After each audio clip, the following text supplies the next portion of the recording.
मराठी भाषा और मराठी अस्मिता के मुद्दे ने वो काम कर दिखाया जो 2 दशकों से परिवार ना कर सका, हितैषी ना कर सके। ये जो तस्वीर आप देख रहे हैं भरत मिलाप की, भरत मिलाप के पीछे क्या ये तो आपको बताएंगे ही, लेकिन पहले खबर भी बता दें। महाराष्ट्र जहां मराठी भाषा और मराठी मानुष की अस्मिता को लेकर के शिवसेना के संस्थापक बाल साहब ठाकरे, उनका परिवार, उनके परिवार के 2 अलग अलग राजनेता एक साथ एक मंच पर 2 दशक पुरानी दुश्मनी भुलाते हुए आते हैं। हिंदी बनाम मराठी का विवाद चल रहा है और इसके बाद दोनों हाथ मिलाकर कहते हैं कि मराठी भाषियों पर हिंदी को किसी तरह थोपा नहीं जा सकता। देखिए पहले रिपोर्ट, फिर इसके कारणों पर आएंगे।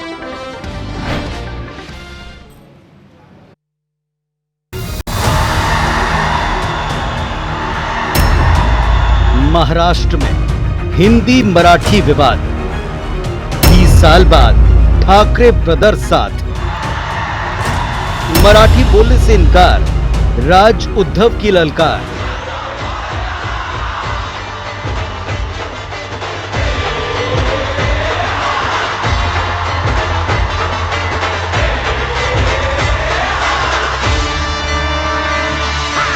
महाराष्ट्र की सियासत की ये वो तस्वीर है जिसकी किसी ने कल्पना न की थी। शिवसेना यूबीटी नेता उद्धव ठाकरे और एमएनएस चीफ राज ठाकरे करीब 20 साल की सियासी अदावत के बाद एक साथ एक मंच पर एक दूसरे का हाथ थामे नजर आए। मुद्दा है मराठी बनाम गैर मराठी का। इस लड़ाई ने दोनों भाइयों को एक मंच पर ला दिया। उद्धव राज ने मुंबई के वर्ली डोम में एक रैली की, जहां केंद्र सरकार के त्रिभाषा फॉर्मूले को सिरे से खारिज किया। वहीं हिंदी की कीमत पर मराठी की अनदेखी का आरोप लगाते हुए फडणवीस सरकार को खुलेआम चुनौती दी। महाराष्ट्रामध्ये मराठी माणूस न्याय मागण्यासाठी आंदोलन करत असेल आणि त्याला जर का तुम्ही गुंड म्हणत असाल तर आम्ही गुंड आहोत। हिंदी, हिंदू, हिंदुस्तान, हिंदू आणि हिंदुस्तान मान्य आहे, पण हिंदीची सक्ती आम्हाला मान्य नाही। तुम्ही किती कमिट्या करा, हिंदीची सक्ती तुमचे 7 पिढ्या उतरल्या तरी आम्ही लावू देत नाही। कोणत्याही वादापेक्षा आणि कुठच्याही भांडणापेक्षा महाराष्ट्र मोठा आहे।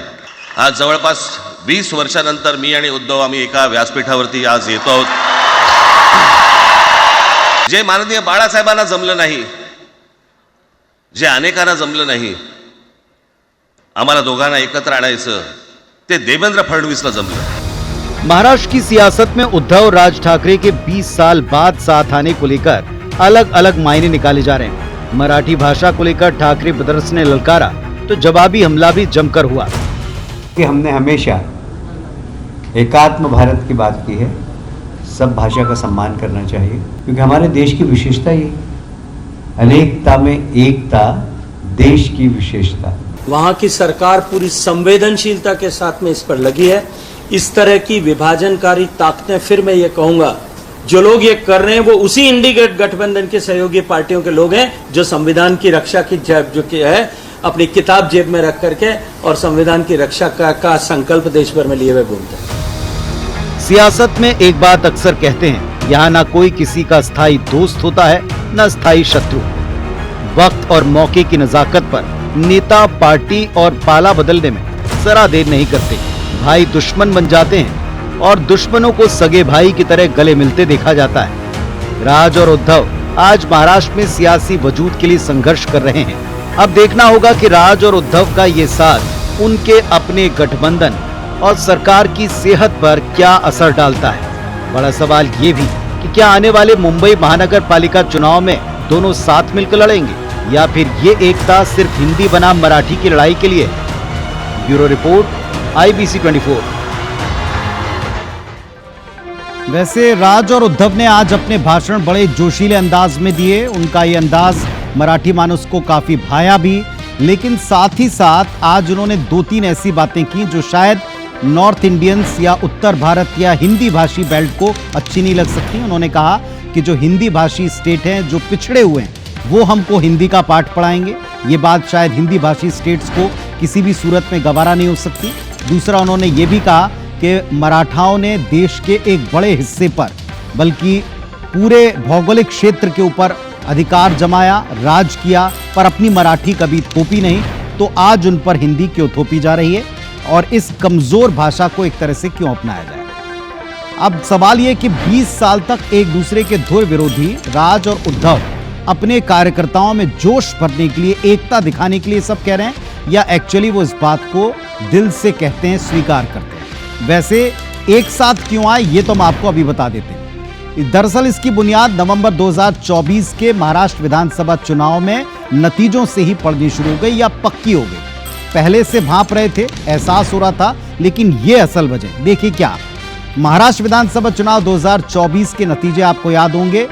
सबसे खराब प्रदर्शन रहे और सबसे खराब दौर रहे। 288 कुल सीटों में से शिवसेना यूबीटी महज 20 सीटें जीत पाई और राज ठाकरे की महाराष्ट्र निर्माण सेना इसका तो खाता भी नहीं खुल पाया।